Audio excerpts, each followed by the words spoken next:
Today I will be covering the interview. Interview not only of Army, Navy, Air Force, if you are going for any job also. Interview is being conducted by jury or the owner. आप corporate world में जा रहे हैं, आप Canada जा रहे हैं, आप अमेरिका जा रहे हैं, स्विट्जरलैंड जा रहे हैं, पंजाब में आप डिफरेंट जॉब अपॉर्चुनिटीज के लिए जा रहे हैं, तो इंटरव्यू होना जरूरी है। कल मैंने आपको पर्सनल इंफॉर्मेशन क्वेश्चनर डिटेल में समझाया था। आपके एकेडमिक्स अच्छे होने चाहिए।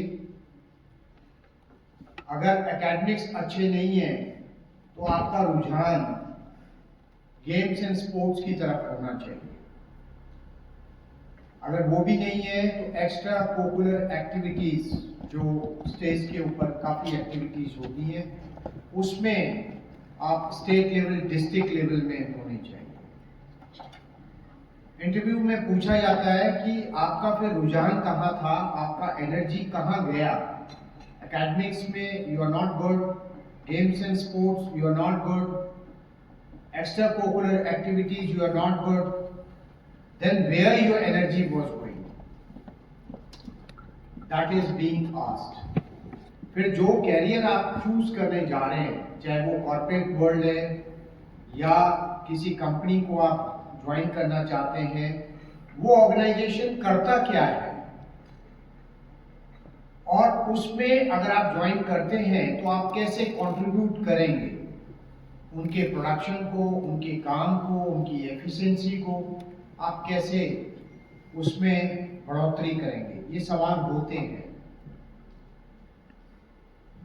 तो आपने आपकी क्वालिफिकेशन उससे मिलती जुलती है, उस जॉब से रिलेटेड, या आपके पास कोई एक्सपीरियंस है उस कॉर्पोरेट वर्ल्ड में जाने का या उस ऑर्गेनाइजेशन को ज्वाइन करने का, ये आपके अंदर कुछ काबिलियत होनी चाहिए।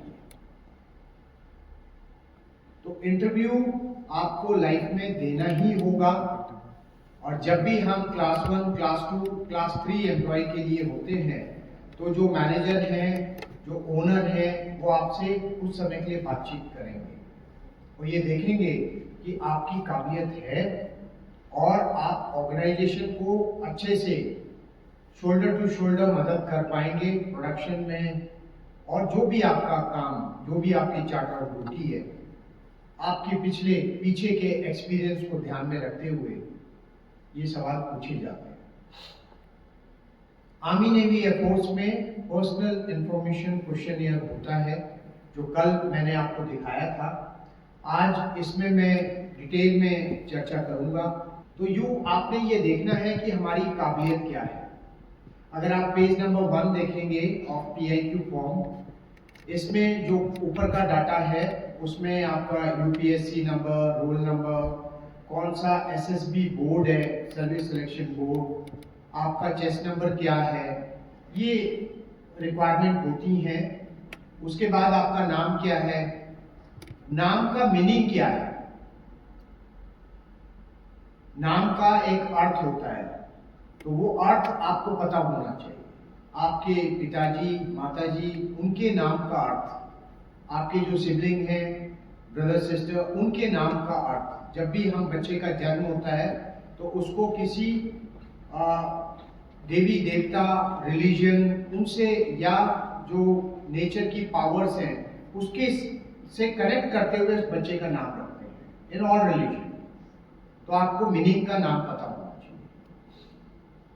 आप अभी जलंधर में पढ़ रहे हैं, आप रहने वाले पठानकोट के हैं, हिमाचल के हैं, तो tell me about Jalandhar, because since last 2 years, 3 years you are studying in Jalandhar.